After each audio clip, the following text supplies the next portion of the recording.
Apocalipsis 7, voy a proyectar la Biblia de las Américas, pero no hay mucha diferencia con las traducciones tradicionales. Los redimidos de todas las naciones, Después de esto, dice Juan, que escribe este libro, después de esto miré y vi una gran multitud que nadie podía contar, de todas las naciones, tribus, pueblos y lenguas, de pie delante del trono y delante del Cordero, vestidos con vestiduras blancas y con palmas en sus manos, y clamaban a gran voz, diciendo: la salvación pertenece a nuestro Dios que está sentado en el trono y al Cordero. Y todos los ángeles estaban de pie alrededor del trono y alrededor de los ancianos y de los 4 seres vivientes, y cayeron sobre sus rostros delante del trono y adoraron a Dios, diciendo: amén. La bendición, la gloria, la sabiduría, la acción de gracias, el honor, el poder y la fortaleza sean a nuestro Dios por los siglos de los siglos. Amén. Y uno de los ancianos habló diciéndome: estos que están vestidos de vestiduras blancas, ¿quiénes son? ¿Y de dónde han venido? Yo le respondí: Señor mío, tú lo sabes. Y él me dijo: estos son los que vienen de la gran tribulación y han lavado sus vestiduras y las han emblanquecido en la sangre del Cordero. Por eso están delante del trono de Dios y le sirven día y noche en su templo. Y el que está sentado en el trono extenderá su tabernáculo sobre ellos. Ya no tendrán hambre ni sed, ni el sol los abatirá, ni calor alguno, pues el Cordero en medio del trono los pastoreará y los guiará a manantiales de agua de vida. Y Dios enjugará toda lágrima de sus ojos. El domingo pasado fuimos exhortados a través de la palabra por medio del hermano Marcelo a elevar nuestra mirada a la esperanza que tenemos delante de nosotros, que no está acá. Nuestra ciudadanía no está acá, esta esperanza. Y esta es parte pequeñita de esa esperanza. Un día todos los redimidos de todas las naciones estaremos delante del trono. De pie. Un detalle no menor. ¿Quién puede estar de pie delante del trono de Dios? Solo los santos. Él nos ha santificado y nos ha redimido y nos ha limpiado con su sangre. Por eso un día vamos a estar delante del Cordero. Y cuando introduce el Cordero, se está refiriendo a aquel que fue inmolado y que lleva las marcas de nuestra salvación delante de su presencia. Con vestiduras blancas. Esta imagen es clara, pero con palmas en las manos. ¿Qué son estas palmas? Había una fiesta que establecía la ley en Levítico. Era una fiesta después de la cosecha. Se prolongaba por 7 días. Y durante esos 7 días, después de la cosecha, ellos tenían que tomar de los frutos de los mejores árboles, hojas de palma y de los árboles frondosos. Y durante 7 días se alegrarán en la presencia del Señor tu Dios. Esto es símbolo de alegría del pueblo de Dios. Durante 7 días, alegría. Esto simboliza la alegría que hay delante de la presencia de Dios. En el pasado eran 7 días. Acá, toda la eternidad. Una alegría sin límite delante de la presencia de Dios. Y ante la declaración de que la salvación pertenece a nuestro Dios, todos los ángeles se postran en sus rostros, sobre sus rostros, y alaban a Dios por esta obra que ha hecho nosotros. Ya no tendrán hambre, ni sed, ni el sol los abatirá, ni calor alguno, pues el Cordero en medio del trono los pastoreará. Nuestro gran Dios y Salvador nos pastoreará, nos guiará a manantiales de agua de vida. Y Dios el Padre enjugará todas lágrimas de sus ojos. ¿Cuántas lágrimas, hermano? Que han pasado, que hay y que habrán. Todas Él las enjugará. Y nos espera alegría y gozo sin límite en su presencia, por la eternidad. Este es el cuadro que observó, ¿se acuerdan? Hace unos domingos hablé de Philippe Nicolai, este pastor, allá en la Edad Media, entre los años 1556 y 1608. Cuando él asume el pastorado en una iglesia, pegó con mucha fuerza la peste negra, la gran pandemia que tuvo la humanidad, una pandemia de verdad, que arrasó con ciudades, países, se vieron menguados hasta la mitad de su población en muchos casos. La humanidad se vio menguada en su población por esta gran ola de mortandad. Y donde yo contaba en aquel momento que la iglesia no fue la excepción. Muchos murieron dentro de las iglesias, en medio de una enfermedad horrible, con sufrimiento extremo. La gente huía de las ciudades, dejaban todo para salvar sus vidas. En medio de todo ese escenario sombrío y de mortandad, aquel pastor que se vio afectado y en medio de una crisis y de la angustia, debía pastorear una congregación que estaba abatida por la muerte y que seguían. Y yo comenté en aquel momento que él se dedica a bucear en las profundidades de la palabra de Dios y él se propuso investigar y estudiar la doctrina de la vida eterna. Y él experimentó lo que dice ahí el Apocalipsis. Gozo y alegría en medio de esa situación. Su espíritu se consoló en gran manera y él dice, estoy feliz y animado por la palabra de Dios y por la esperanza bienaventurada. Y él sabía que todos los que estaban muriendo, de sus hermanos, de los redimidos, estaban en la presencia del Señor, con gran alegría. Esto animó su corazón y él escribió, ¿se acuerdan aquellos? Un libro que fue publicado, ¿no? La imprenta ya tenía un tiempo, en 1599, un libro que llamó Espejo de la Alegría de la Vida Eterna, con una serie de reflexiones producto de la teología que emergía de la palabra de Dios para alentar a la iglesia que estaba devastada, para traer ánimo, para traer aliento y alegría que emerge desde las Sagradas Escrituras. Y se acuerdan que él incluyó algunos himnos que la iglesia de aquel momento, de la Edad Media, se aferró a ellos como una joya y cantaban, porque esto traía la palabra de Dios y les hacía elevar su mirada a la vida eterna. El del principio es justamente la primera estrofa de ese himno, cuando él mira y ve el momento en el que el Señor está llegando y le dice a los vigías, miren, los vigías cantan, su corazón salta de alegría. Nuestro amigo viene del cielo a llevarnos. Y se prepara todo para las bodas del Cordero. Dicen, vayan pronto, vayamos y unámonos a Él. Y hoy quiero mostrarles una de las estrofas, la última estrofa.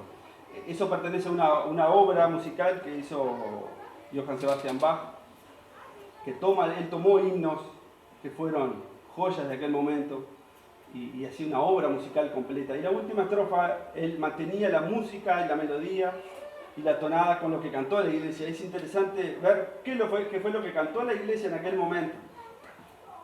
Y con esto quiero ya terminar con este tiempo, que participemos de esto, teniendo esto en mente. Allí están las 3 estrofas del himno, como no entendemos alemán.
en los cielos, de donde también esperamos al Salvador, al Señor Jesucristo.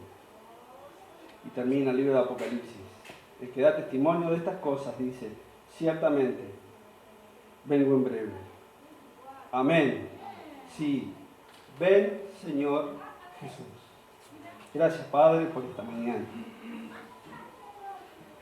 Por la alegría que emerge de tu palabra, Señor, de estas doctrinas que a lo largo de la iglesia hemos visto y que tu iglesia se ha refugiado en esta esperanza maravillosa y bienaventurada que tenemos. Gracias, Señor, por la gloria que en nosotros ha de manifestarse, por tu pura misericordia. Alabamos y bendecimos tu nombre y encomendamos este tiempo. En el nombre de Jesús. Amén. Gloria a Dios, hermanos, buen día también a todos ustedes. Gloria a Jesús por esta linda oportunidad que tenemos de estar aquí y de poder compartir este tiempo, ¿no? Lindo, hermoso. Hermanos que no veíamos fuera de la pantalla hace un tiempo, algunos meses, y hoy podemos ver acá, cara a cara, saber cómo son, de hecho, ¿no? Ya nos habíamos olvidado un poco la fisionomía de los hermanos. Esta es una gran alegría. La pandemia trató de hacer con que los matrimonios estén juntos, o sí, no hay manera de no estar, y en la iglesia también. Así que la silla de a dos, aquellos hermanos o hermanas que en casa ya estaban un poco aburridos de estar tan juntos, llegan acá y tienen que estar más juntos todavía, ¿no? Pero es una manera de poder organizarnos un poco mejor acá, ya que durmieron juntos, ya que desayunaron juntos, estuvieron la mañana juntos. Bueno, no hay por qué llegar acá y estar 2 metros de distancia uno del otro, ¿no? Así que nada más justo que estar en la misma. Pero el tema es la maldición del Dios genérico. La maldición del Dios genérico. Vamos a leer en Hechos capítulo 17.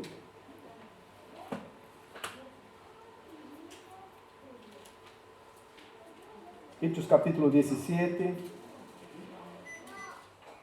Vamos a leer ahora a partir del 22, ¿tá? Pero después volveremos a algunos versículos. Pero ahora vamos a leer a partir del 22. Hechos 17. Nos dice así la palabra del Señor.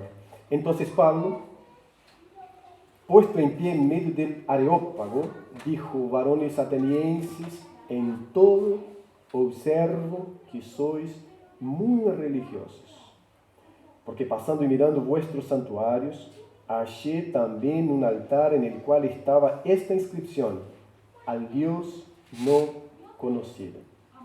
Al que vosotros adoráis, pues sin conocerlo, es a quien yo os anuncio. El Dios que hizo el mundo y todas las cosas que en él hay, siendo Señor del cielo y de la tierra, no habita en templos hechos por manos humanas, ni es honrado por manos de hombres, como si necesitase de algo. Pues Él es quien da a nosotros, o a todos, vida y aliento y todas las cosas. Y de una sangre ha hecho todo el linaje de los hombres, para que habiten sobre toda la faz de la tierra, y les ha prefijado el orden de los tiempos y los límites de su habitación, para que busquen a Dios, si en alguna manera palpando puedan hallarle, aunque ciertamente no está lejos de cada uno de nosotros, porque en él vivimos y nos movemos y somos, como algunos de vuestros propios poetas también han dicho, porque el linaje suyo somos. Siendo pues linaje de Dios, no debemos pensar que la divinidad sea semejante a oro, o plata, o piedra, escultura de arte y de imaginación de hombres. Vamos a ponernos parados unos segundos y vamos a orar al Señor. Agradecerle por una semana más que tuvimos y por la gran bendición que tenemos de encontrarnos aquí en este edificio, una vez más como iglesia de Dios reunida para adorar al nombre santo del Señor. Padre, te alabamos y glorificamos a tu nombre santo y poderoso. Rendimos, oh Dios, delante de ti nuestras vidas, nuestro corazón, nuestro ser, reconociéndote, oh Padre, como nuestro Dios, único Señor y soberano, Padre, Creador, Dios de los cielos y de la tierra, Señor de toda la creación. Te agradecemos por la semana que pasó y te agradecemos porque una vez más en este domingo tú nos das la oportunidad de, como iglesia tuya, reunirnos en este edificio para adorar a tu nombre. Y lo hemos hecho, a Dios, a pesar de nuestras debilidades. Muchas gracias, Padre, por cada uno que tú has permitido estar aquí en esta mañana, desde el menor al mayor. Que tus bendiciones estén sobre todos nosotros, oh Dios, y que tu palabra, oh Padre, crezca en nuestros corazones, para que tu nombre sea alabado y glorificado. Amén y amén. Pueden asentarse, queridos hermanos. La maldición del Dios genérico es una copia, es un plagio del título de un libro de un pastor y escritor norteamericano, creo que escribió un libro llamado La maldición del Cristo genérico. Se trata de Eugene Peterson, fue traducida al portugués con este título, La maldición del Cristo genérico, y en él el autor trata de la espiritualidad y las representaciones de la espiritualidad con el pasar del tiempo, con el pasar de los siglos, como los artistas, como los teólogos y como los filósofos han tratado de representar a Cristo en sus artes, en sus filosofías y en sus teologías. Bueno, partiendo de ahí yo cambié el Dios Cristo por el Dios Padre, puse la maldición del Dios genérico, simplemente para reflexionar en algo que pasa en la teología evangélica de nuestro tiempo, pero no solamente de nuestro tiempo, sino que también de otros tiempos. Pero nos tocó vivir el ahora y tenemos que hablar también del ahora. ¿Por qué? Porque Dios, esta palabra, y bajo el caparazón de esta palabra, se refugian muchas representaciones de Dios. Dios aburrido, Dios machista, Dios feminista, Dios carente de relacionamiento, Dios necesitado del ser humano, Dios que es incompleto, que necesita la creación suya para complementarse. Es decir, hay una serie de representaciones genéricas que se refugian, que se albergan bajo la palabra Dios. Bajo la palabra Dios. Es muy común ver o oír en muchos medios evangélicos una representación de Dios o una palabra sobre un Dios muy necesitado del ser humano. Un Dios que no es capaz de vivir sin la adoración humana. Un Dios que no puede dormir en paz si en el día domingo, el primer día de la semana, su iglesia no se reunió en la tierra para reconocerle como Dios. Es común también ver un Cristo casi que rogando a los seres humanos que lo acepten como su Señor y Salvador, un lenguaje muy común en el medio evangélico, en el medio cristiano en general. Quiere aceptar a Cristo como tu Salvador. También es común de los cristianos decir: yo encontré a Cristo en el año 2000. Yo encontré a Cristo en el año 1970. Y por detrás de todo eso, de manera consciente y la mayoría de las veces de manera inconsciente, se esconde, se oculta un Dios carente un Dios necesitado del reconocimiento humano de que Él es Dios. Porque en realidad la Biblia nos da la perspectiva de otro Dios. En primer lugar, cuando nos habla de Cristo, jamás nos presenta a Cristo perdido. Por eso es imposible que el ser humano lo haya encontrado.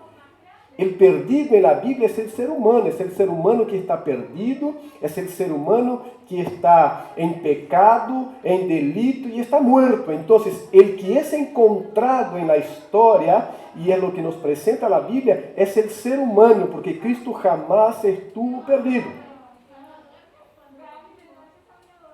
La Biblia nos presenta un Dios que no necesita a nada y a nadie para poder ser Dios.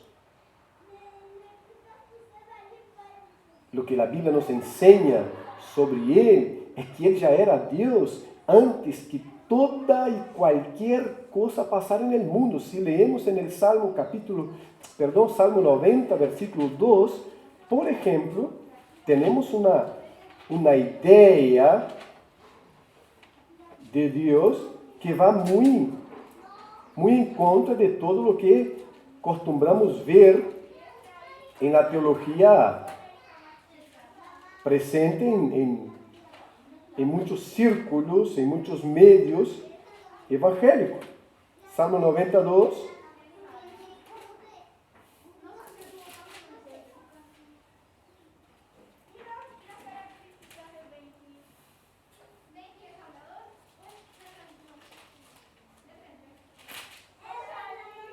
Nos dice, antes que naciesen los montes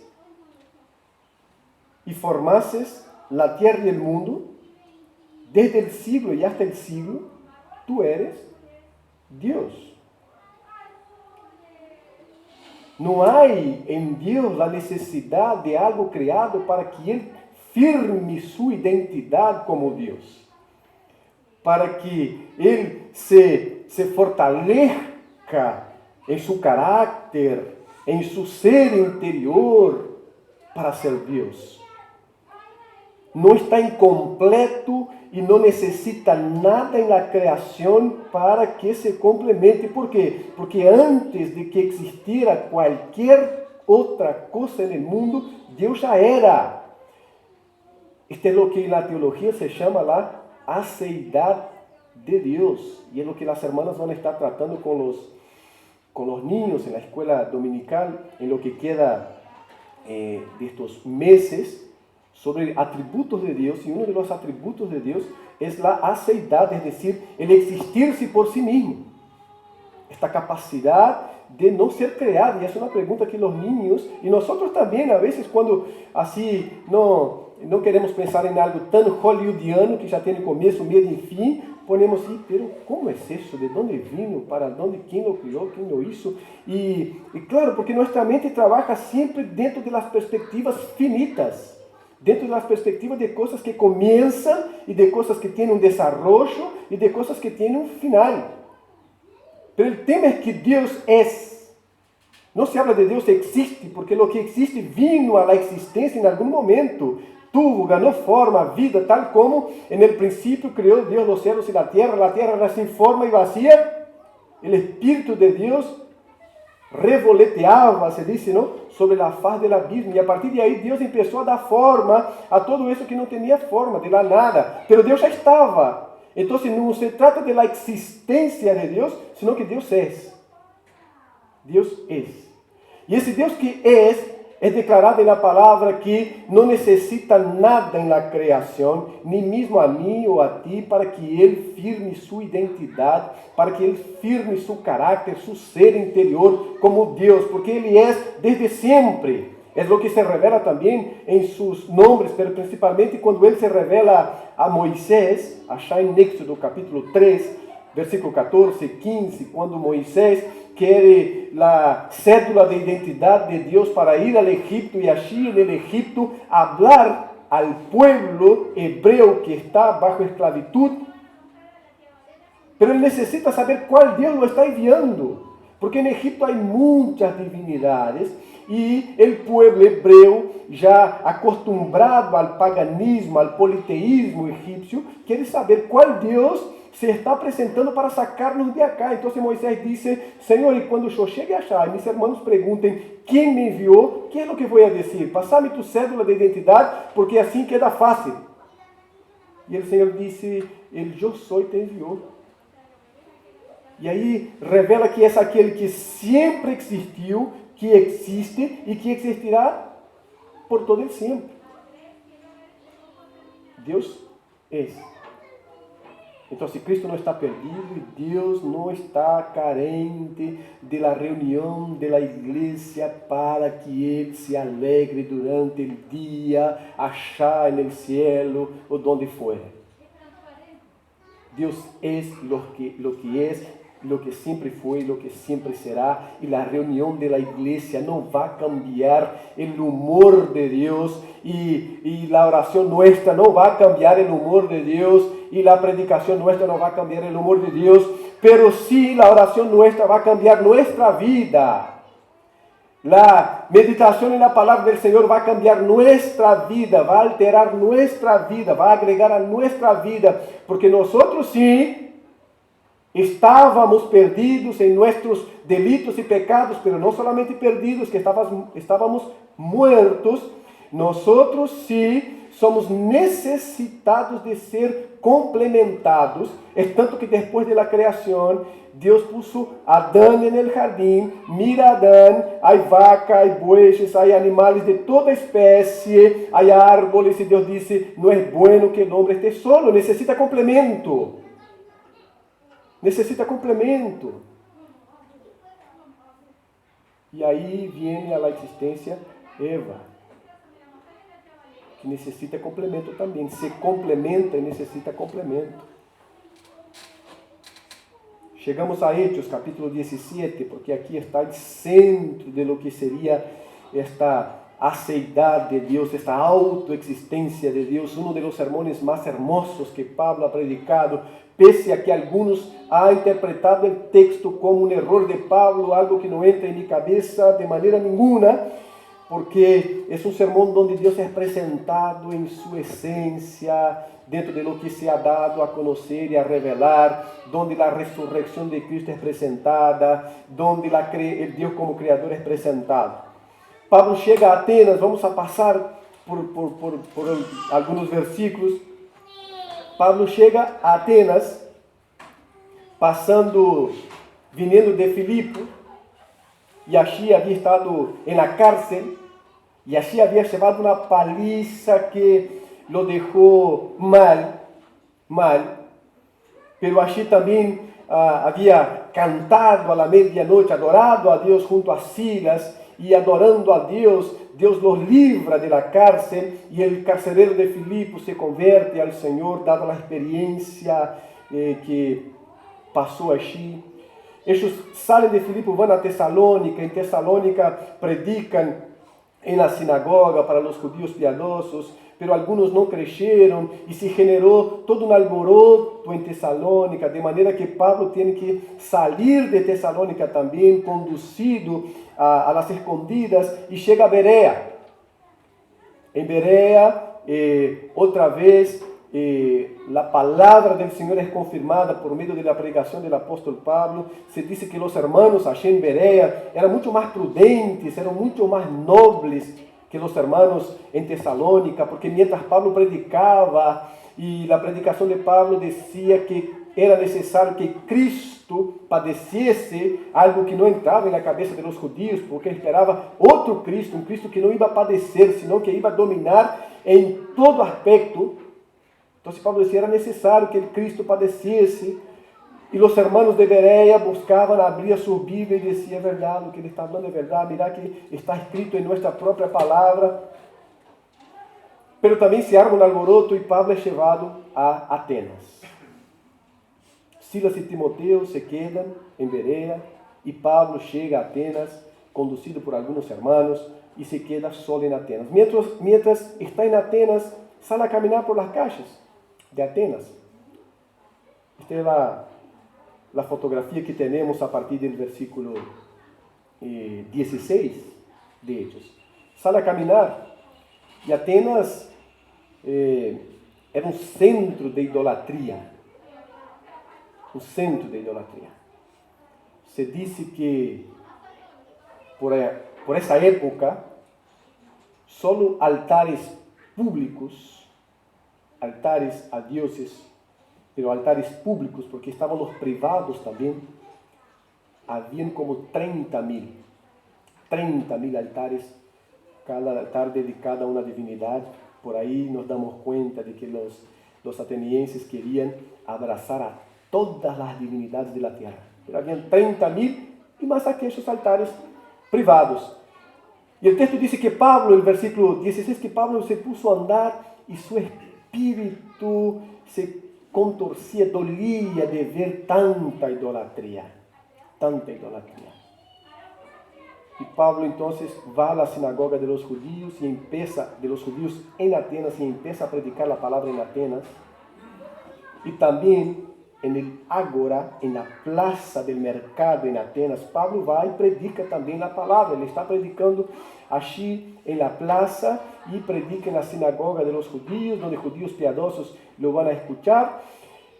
Y en el Areópago, que es una roca en el alto, estaban los filósofos que formaron en aquel momento una comisión legal para juzgar, autorizar o no autorizar los discursos públicos en Atenas.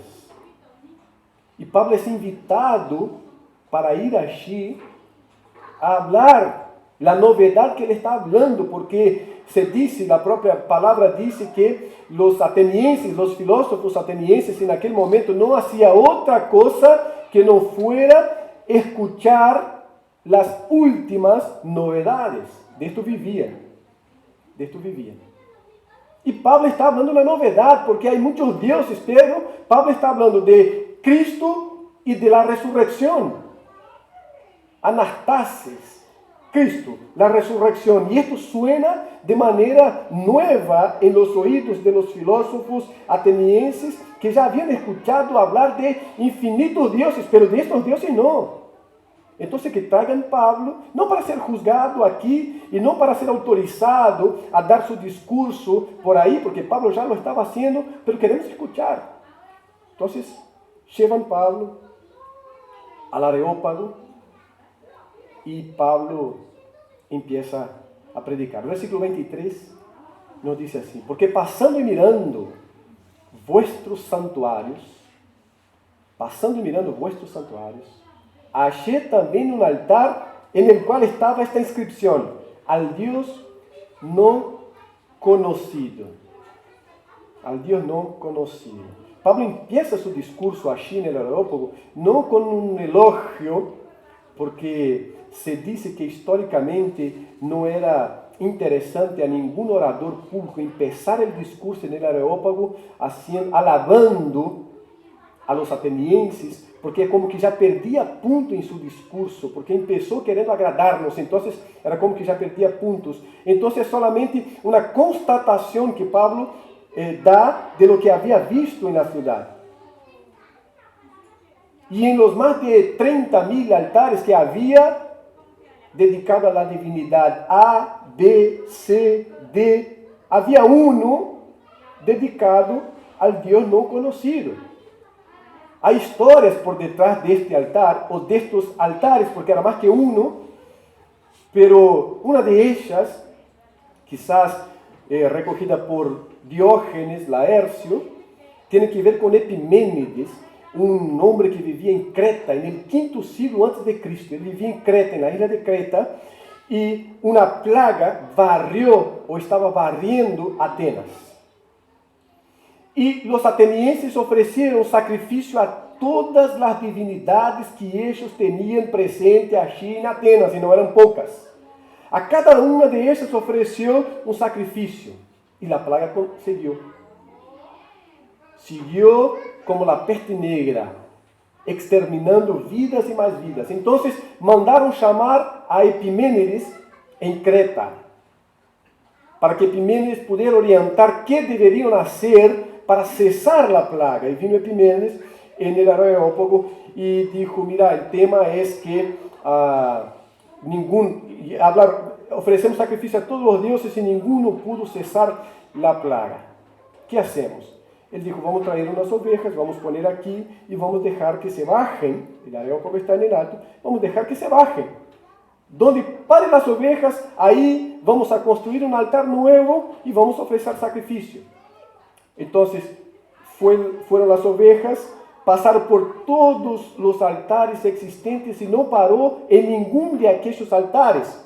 Y esta era una señal de que estaba rechazando las divinidades presentes allí. Y encontraron una sombra. Yo también, si fuera oveja, posiblemente haría lo mismo, pero esta es la historia. Encontraron una sombra y se pararon allí las ovejas todas.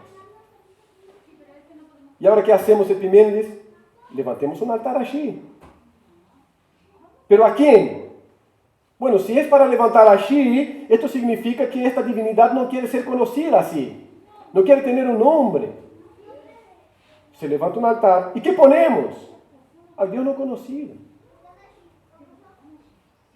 Porque si las ovejas rechazaron todas las divinidades que ya hay aquí, hay que ser un Dios desconocido. Se levanta el altar, se pone al Dios o a los dioses, porque casi siempre los altares que se encuentran, era plural, desconocido. Se ofrece sacrificio y cesa la plaga. 500 años se pasan, llega Pablo en el Areópago. Camina por la calle, ve la idolatría y encuentra, y Pablo, como intelectual que era, conocía las historias, es tanto que le va a hablar de dos filósofos griegos, uno hablando directamente de Creta, llamándolos de Creta perezosos.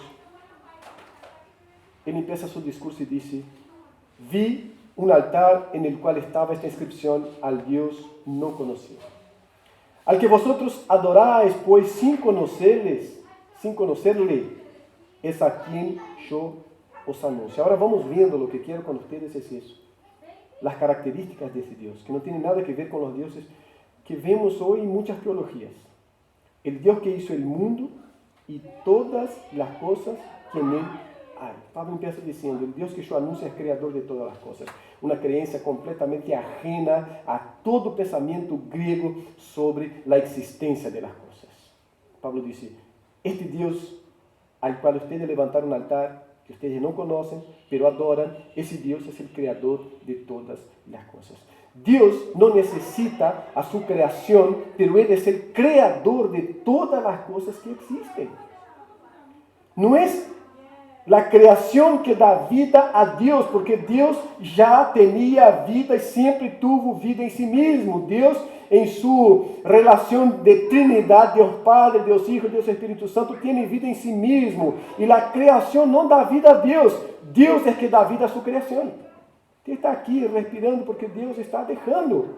Si Dios corta la posibilidad de la respiración, nos morimos todos aquí. Por eso no somos nosotros que damos significado a Dios, hermanos. Dios da significado a nuestra existencia. Dios da vida a nuestra vida. Pero no es nuestra vida que genera vida a Dios, porque Él siempre tuvo vida en sí mismo. Siempre tuvo vida en sí mismo. Y Pablo dice, yo, el Dios que les anuncia, es el creador del cielo y de tierra. Él creó todas las cosas, siendo Señor del cielo y de la tierra. No es solo creador, es Señor.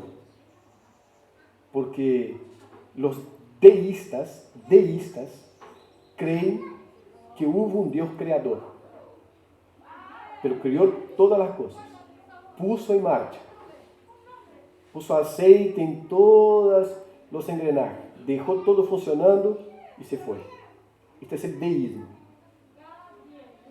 Pero el teísmo, sacamos la D, ponemos la T, el teísmo de Theos, Dios, cree que Dios creó todas las cosas, pero no solamente creó, que Él sigue siendo Señor del cielo y de la tierra. Es por eso que en Apocalipsis vemos ángeles, principados y los ancianos, todos adorando a Dios y diciendo, digno eres de ser adorado, porque Dios es Señor del cielo y de la tierra. Y aún en el versículo 24, ese Dios Creador de todas las cosas, ese Dios, Señor del cielo y de la tierra, no habita en templos hechos por manos humanas. No cabe en un altar, no cabe en las paredes, no cabe en el templo en Jerusalén, donde Dios dio autorización, no pidió, pero dio autorización para que se construyera el templo, pero no porque Él quería un lugar para abrigarse de la lluvia, del sol, de las intemperies. No, es porque el pueblo necesitaba un lugar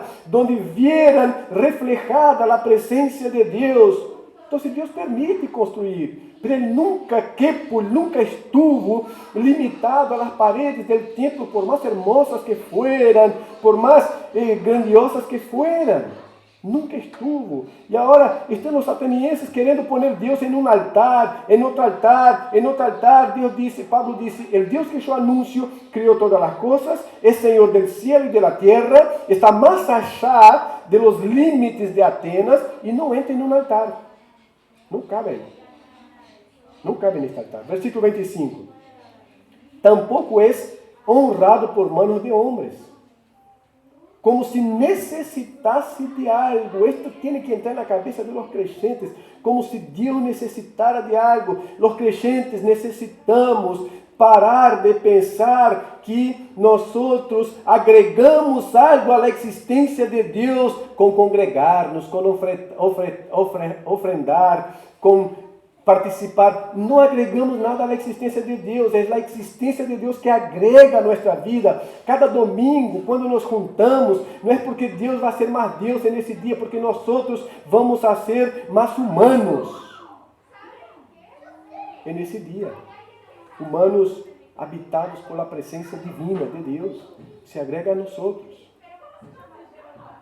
Por eso aquellos hermanos que llegan a la iglesia queriendo una alfombra roja, tienen que ir para Hollywood, buscar el Emmy, que no sé dónde pasa, o un Oscar, porque en la iglesia no se extiende alfombra roja para nadie.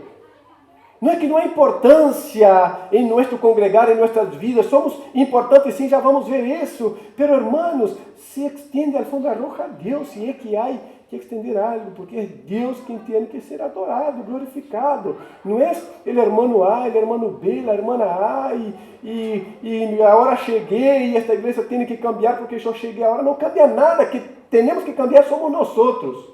Deus não necessita nada. Não é honrado por manos de homens como se necessitasse de algo. ¿Por quê? Pois Ele é quem dá a todos vida e alento e todas as coisas. Esse é ele parte de achar para cá, não é de acá para achar, de achar para cá. Isto tem que reflejar-se em nossos hogares, em la vida da igreja, em nossa vida cristiana, é de achar para cá, que a coisa vem.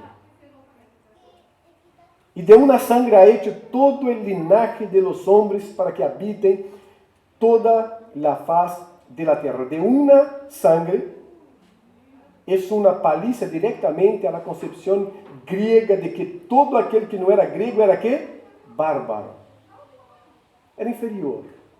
No compartía nuestra cultura, nuestra lengua, principalmente tenía que ver con la lengua, no compartía. Pablo dice, no, el Dios que creó todas las cosas de una sola sangre, es decir, griegos y bárbaros, que es la división que hacían ellos de la humanidad, griegos y los demás son bárbaros, tienen un mismo linaje.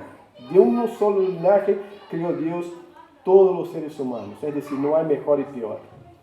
No hay griego y bárbaro, hay seres humanos. Y nosotros podemos hablar, no hay griegos bárbaros, no hay uruguayo brasileiro, hay pecadores que necesitan ser redimidos por la gracia salvadora de nuestro Dios. Para que habiten sobre toda la faz de la tierra. Y les ha, versículo 26 todavía, la última parte, y les ha que prefijado el orden de los tiempos y los límites de su habitación. Cuando vamos a ir a Daniel capítulo 2, qué interesante, ¿no? La famosa estatua de Daniel. El sueño de Nabucodonosor. El sueño de Nabucodonosor. Dios habla por medio de un sueño de lo que hasta hoy está pasando. Esto hace 2600, 2700 años, Dios da un sueño a Nabucodonosor. Daniel capítulo 2, estamos hablando, la estatua de Daniel, llamada así, donde habla de los imperios. O Império Babilônico, que estava todavia reinando na cabeça de ouro, e depois vai bajando por la estátua. O Império Medo-Persa, Deus está falando, antes que sucediera, Deus está falando, mira, está prefijado esto aqui. O que passa é o seguinte, agora está o Império Babilônico, vai vir o Império Medo-Persa, vai vir o Império Grego, vai vir o Império Romano, e depois vai vir alguma outra coisa que divide bastante a igreja, não? Pero vai vir. Los pies de barro e fierro divide bastante, ¿no? Es Europa, es el nuevo Imperio Romano, es... Lo más importante es lo que viene después, la roca que se desprende y baja con todo y destruye todo y no es destruida por nada, porque ahí sí es Cristo Jesús, nuestro Señor. Esta es la roca que viene y destruye todo y no es destruido por nada.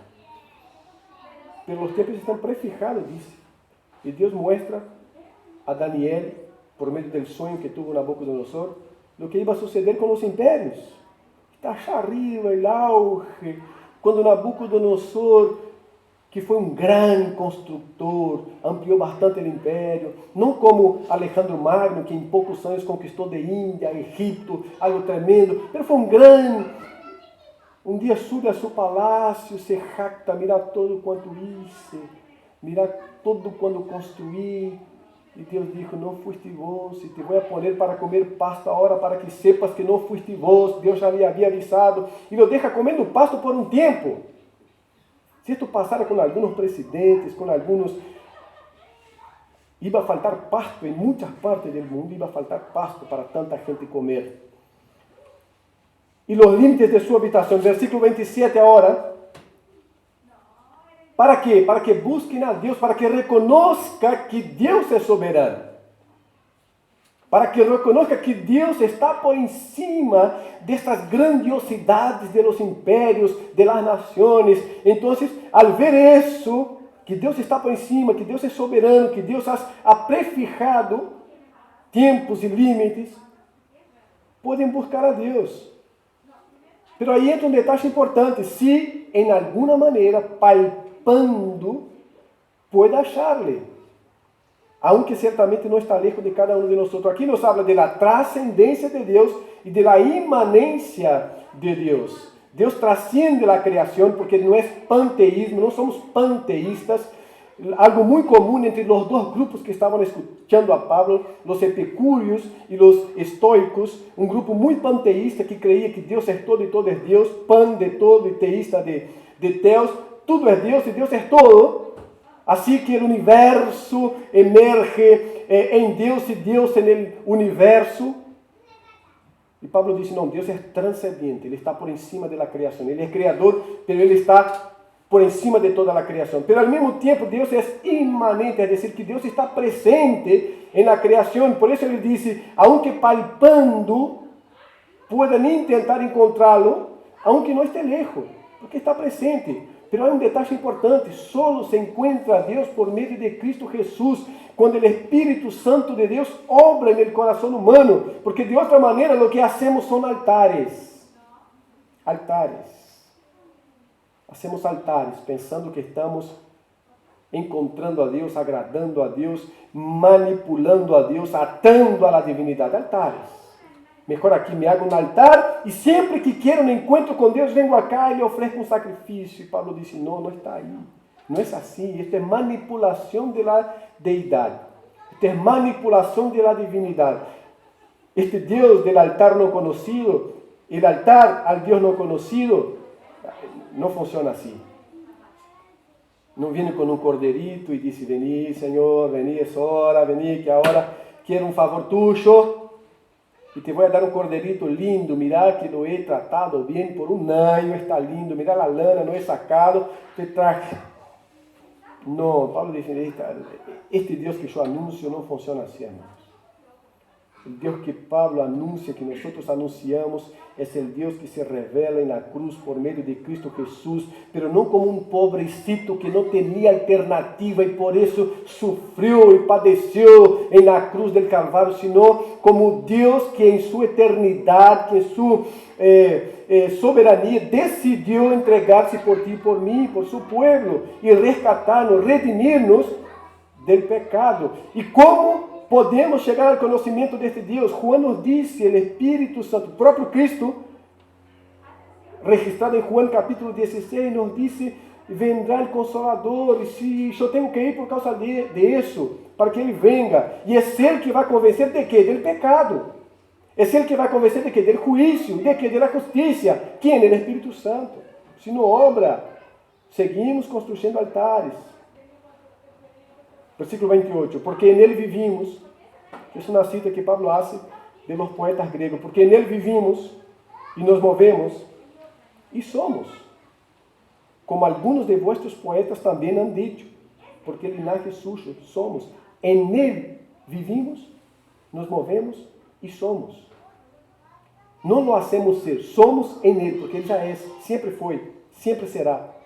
Pero en Él somos, en Él somos. Fuera de Él estamos completamente desfigurados. Siendo pues linaje de Dios, no debemos pensar que la divinidad sea semejante a oro, o plata, o piedra, escultura de arte y de imaginación de hombre. Imaginación de hombre, el Cristo perdido que yo lo encuentro.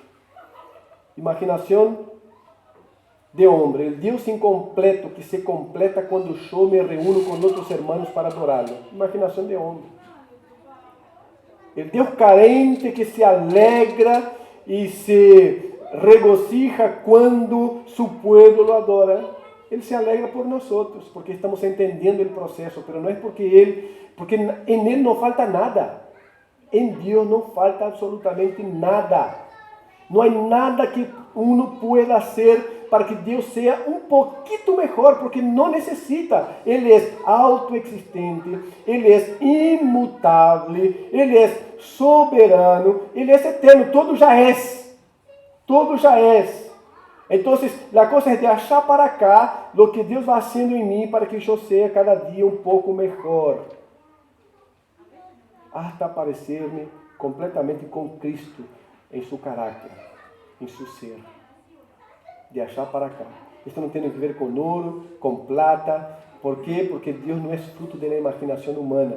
Dios es fruto de lo que Él reveló a nosotros. La Biblia no habla la totalidad de Dios, pero habla todo lo que nosotros debemos conocer sobre Dios para adorarlo de manera correcta, que lo agrada. La pregunta ahora, ¿qué debemos hacer, hermanos? Y yo quiero compartir tres cosas que podemos hacer. ¿Por qué? Porque la primera de ellas es decir, ya que es todo así, ¿qué significado tengo yo? Mucho. Porque Dios no me hizo, me crió porque tenía una necesidad. Esto me habla del amor de Dios, porque Él ya era satisfecho en la Trinidad.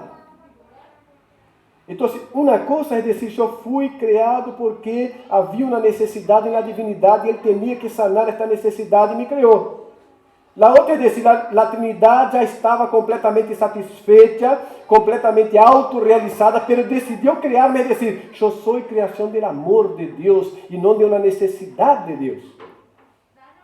Nosotros tenemos un matrimonio amigo que hace 18 años tuvieron un hijo y el hijo nació con anemia falciforme. Sufre desde entonces, pero se ha intensificado demasiado el dolor, de manera que a cada 2 días lo tiene que internar. Las últimas internaciones lo han tratado con morfina y aún así sigue los dolores. Hay una alternativa para ellos ahora, es tener otro hijo, para de este otro hijo hacer un tratamiento y quizás poder sanar esta enfermedad en el hijo que ya tiene. Hay 90%, 94% de chances que funcione bien y hay un 6 a 10% de que ellos pierdan el hijo que ya tienen. Y ellos decidieron hacer porque ya no aguantan más ver al hijo sufrir como cualquiera de nosotros pasaría lo mismo. Son padres muy responsables que aman al hijo y están pendientes del hijo, entonces decidieron hacer una fertilización in vitro porque no pueden arriesgarse a tener otro hijo porque pueden nacer con el mismo problema. Entonces tienen que hacer una fertilización. Son jóvenes los dos. Hay una necesidad ahí. No es que ellos tenían planificado tener otro hijo o hija. Es una necesidad que hizo con que ellos replantearan el tener otro hijo. Como padres responsables que son, si esto todo sale bien, van a amar el hijo que van a tener por fertilización. Lo van a vivir como padres y lo van a tener siempre como hijo y lo van a amar. Pero no es que tenía planificado. Hay una necesidad y por esta necesidad ellos están haciendo este sacrificio. Con Dios no pasó eso. No es que había una necesidad y dijo, mira, voy a hacer una humanidad porque estamos tan aburridos acá, Jesucristo, Espíritu Santo, necesitamos algo más, necesitamos gente gorda, gente flaca, nariz grande, nariz corto, peixe, muito cabello, pouco cabello, necesitamos esta diversidade buena, sana, necesitamos todo isso, porque está aburrido, vamos criar para que a gente peleie, para que nós tengamos onde intervenir, para que haja...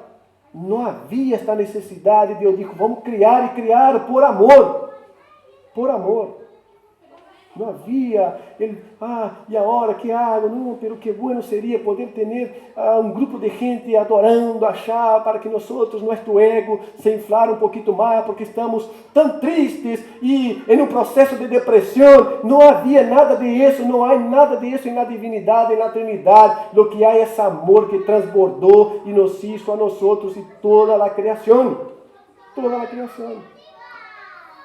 O ano passado vino acá Elton. Algunos lo conocen. Es un amigo, él es como un hermano para nosotros. Y yo le pregunté un día a Caelto, ¿por qué viniste? Por nada, quería estar un tiempo contigo. Esta es la mejor visita que uno puede recibir, ¿sabes? Cuando uno dice así, mira, vos podés pasar en mi casa, ¿por qué? No, porque voy a hacer un asado. Yo voy. No hable conmigo porque voy. Pero voy a hacer un asado, entonces voy, pero hay algo que está llamando, hay un por qué estoy yendo. O entonces voy a pasar allá, no, porque necesitamos orar juntos, vamos a orar. Bárbaro. Ahora cuando dice, ¿por qué pasar? No, porque quería estar un tiempo contigo. Nada más que eso, no hay una necesidad, no hay... Estos son los encuentros súper agradables que existen. Pasé porque no había una necesidad real, porque Dios crió porque, no es porque había una necesidad, es porque Dios quiso hacer así y lo hizo. Bueno, quiero compartir 3 perspectivas que las apunté acá y no quiero olvidarme de ninguna de ellas. La primera, Salmo 37, versículo 5. Descanse en el Señor, hermano. Ya que es así, no podemos agregar nada a la vida de Dios, no podemos hacerlo más feliz. Descanse en el Señor. Salmo 37, versículo 5.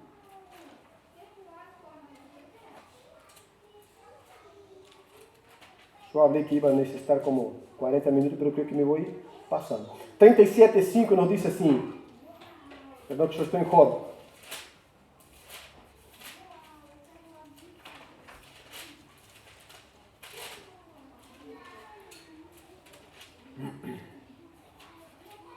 Encomienda a Jehová tu camino y confía en Él, y Él actuará.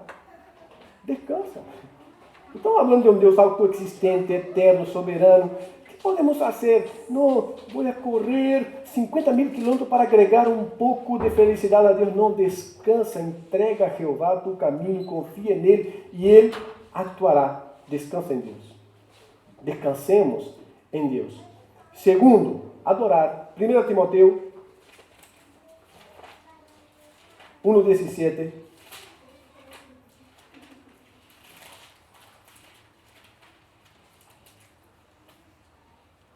Nos dice, portanto, al Rey de los siglos, inmortal, invisible, al único y sabio Dios, sea honor y gloria por los siglos de los siglos. Amén. Apocalipsis capítulo 4.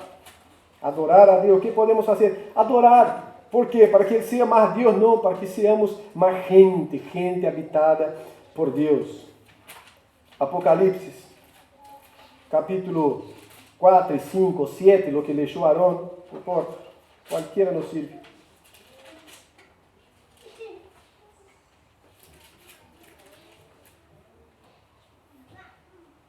Pero el capítulo 4, versículo 10 nos dice, los 24 ancianos se postran delante del que está sentado en el trono y adoran al que vive por los siglos de los siglos, y echan sus coronas delante del trono diciendo: Señor, digno eres de recibir la gloria y la honra y el poder, porque tú creaste todas las cosas y por tu voluntad existen y fueron creadas. Adorar, ¿qué podemos hacer? Descansar.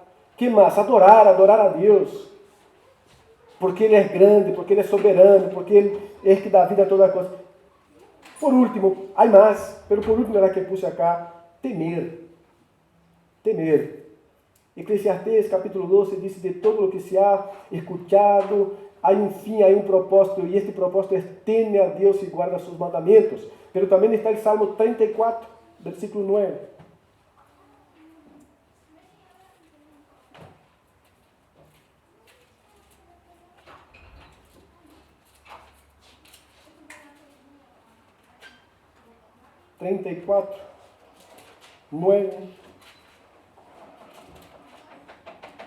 Nos dice: temed a Jehová, vosotros sus santos, pues nada falta a los que le temen. Temer.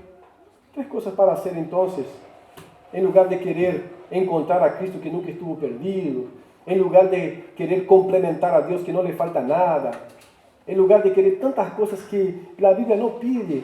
Hagamos tres y estaba: descansar en el Señor, entregar a Dios las angustias, los dolores, la vida, descansar en el Señor mientras adoramos.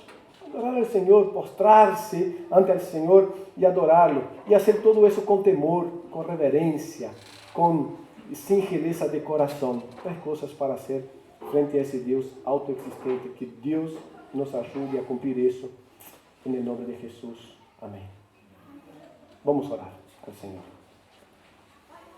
Padre, gracias por tu palabra santa y poderosa, y gracias por todo lo que tú eres, oh Dios.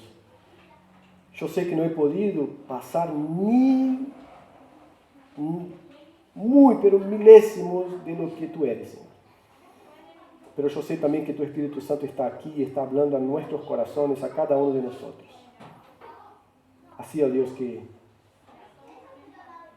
lo que queremos en esta mañana es ser adoradores que te temen, que descansan en ti,